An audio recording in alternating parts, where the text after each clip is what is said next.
The Boys Season 5, Episode 7 ending explained why Frenchie's death changes everything. For 5 seasons, The Boys has built its reputation on shock value. Heads exploding, soups getting ripped apart, entire crowds turned into blood mist.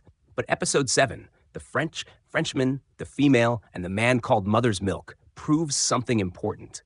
The most painful death in this show wasn't the goriest one. It was Frenchie. And what makes his death hit so hard isn't just the sacrifice itself. It's why it had to happen, why Homelander spared nobody this time, and why this moment completely changes the ending of The Boys forever. Because after this episode, the war stops being theoretical. Now it's personal. At the beginning of Season 5, a lot of fans complained that the pacing felt slow. Compared to the chaos of previous seasons, the show suddenly became quieter and more character-focused. But now we can see what the writers were doing. They were setting up emotional collapse before the apocalypse. Episode 7 is where every storyline finally collides. Homelander is no longer pretending to be a superhero. He's becoming a dictator in broad daylight.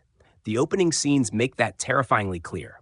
He's sitting in the Oval Office, casually discussing outlawing nut milk, dismantling Congress, and reshaping America into a cult centered around himself. And the scariest part? Nobody really stops him. That's the entire theme of this episode. Fear. Every character is terrified of Homelander now, even the people closest to him. Ashley admits President Calhoun fears him. Sage fears she's losing control of the future she predicted. Huey fears Butcher is becoming a monster. Kimiko fears losing Frenchie. And Frenchie himself?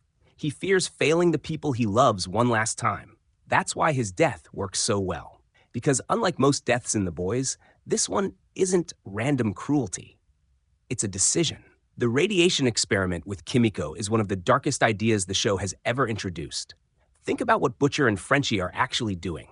They're repeatedly exposing Kimiko to uranium, hoping her healing factor evolves into something similar to Soldier Boy's depowering blast. That's horrifying. And Huey's reaction is important because he represents the audience here. He's disgusted, exhausted. He knows they're crossing lines they can't come back from.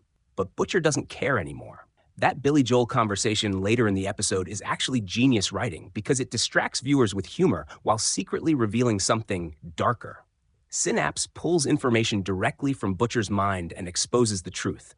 Joe Kessler was never just a hallucination. He was Butcher's conscience. That changes everything retroactively. It means the ruthless version of Butcher we've been seeing isn't a corruption happening now. It was always inside him.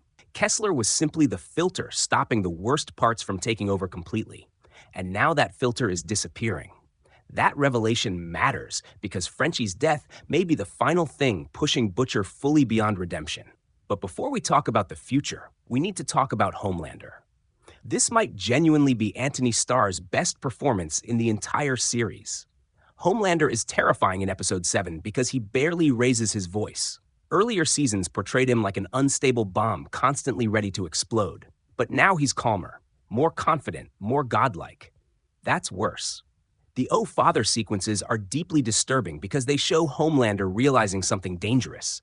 People want to worship him. Not everybody, obviously, but enough. And when the fake focus group fails to believe in him hard enough, they're murdered. That scene says everything about Homelander's psychology. He doesn't want obedience anymore. He wants faith. That's why Frenchie refusing him matters so much. When Homelander invades the boys' hideout, the episode suddenly shifts into horror mode. You can feel the panic. Kimiko and Sage hide inside the zinc-lined boiler because Homelander can't see through zinc. Frenchie stays behind with almost no real plan except delay. And here's the brilliant detail most people missed. Frenchie already knows he's dead before Homelander even arrives. The second he locks himself inside that uranium chamber, the choice is made. There was no escape plan, no backup, no hope. Frenchie sacrifices himself because he understands something the others don't yet. Homelander can't be reasoned with anymore. If Homelander found Kimiko or Sage, everyone dies. The mission dies. The future dies. So Frenchie turns himself into bait, and in a tragic way, this is the perfect ending for his character. People forget how much blood is on Frenchie's hands. The show constantly hides it behind humor and charm. But Frenchie spent years killing people, trafficking weapons, and helping monsters survive. His past haunted him more than almost anyone else in the series. That's why his relationship with Kimiko mattered so much. She was the first person who made him believe he could still become someone better. But episode 7 quietly shows why their relationship was never going to survive long term. Kimiko has changed, especially now that she can speak. Back in earlier seasons, their connection worked partly because both characters communicated through trauma and silence. But now, Kimiko finally has a voice, literally and emotionally. And what she wants from life is different from what Frenchie wants. Frenchie's entire purpose became protecting her. Kimiko's purpose became surviving beyond her trauma. Those aren't the same thing. That's why their final scene hurts so badly. They love each other completely. But deep down, the show was telling us they were never destined for a peaceful future together. Frenchie dying to save her is tragic, but it's also the only ending that fully completes his arc. For the first time in his life, he does something entirely selfless. No drugs, no manipulation, no running away. Just love. Now let's talk about the actual death itself, because the show leaves some details intentionally ambiguous. After Homelander enters the uranium chamber, Frenchie activates the radiation despite knowing it will kill him too. But when Kimiko later finds him, there's a massive blood trail leading away from the chamber. That's important, because it suggests Homelander didn't simply laser him or snap his neck immediately. He hurt him first. And honestly, the horrifying fan theory making rounds online probably makes sense. Frenchie insults Homelander directly during the confrontation, telling him to gargle my hairy nutsack. That sounds comedic on the surface, but Homelander is extremely petty. He takes humiliation personally. So when viewers notice Frenchie bleeding heavily around his lower abdomen and groin area, it implies Homelander mutilated him deliberately before leaving him to die slowly. And that's exactly the kind of sadistic punishment Homelander would choose now. Not quick execution, humiliation, pain, control. The show never fully confirms it on screen, but the implication fits Homelander's psychology perfectly. Then comes the scene that completely destroys viewers emotionally. Kimiko finding Frenchie. Karen Fukuhara gives one of the strongest performances of the entire series here, because almost none of it relies on dialogue. Her scream feels primal, not dramatic, not cinematic, real. And the music choice makes it even more heartbreaking. Dream a Little Dream of Me isn't random nostalgia bait. It's a callback to Season 3, when Kimiko imagined herself singing the song after hearing music through the window. That scene represented her dream life, a peaceful life, a normal life, a future where she could finally speak and love openly. So hearing the song during Frenchie's death transforms it into something devastating. It's almost like we're hearing the world through Frenchie's perspective in his final moments.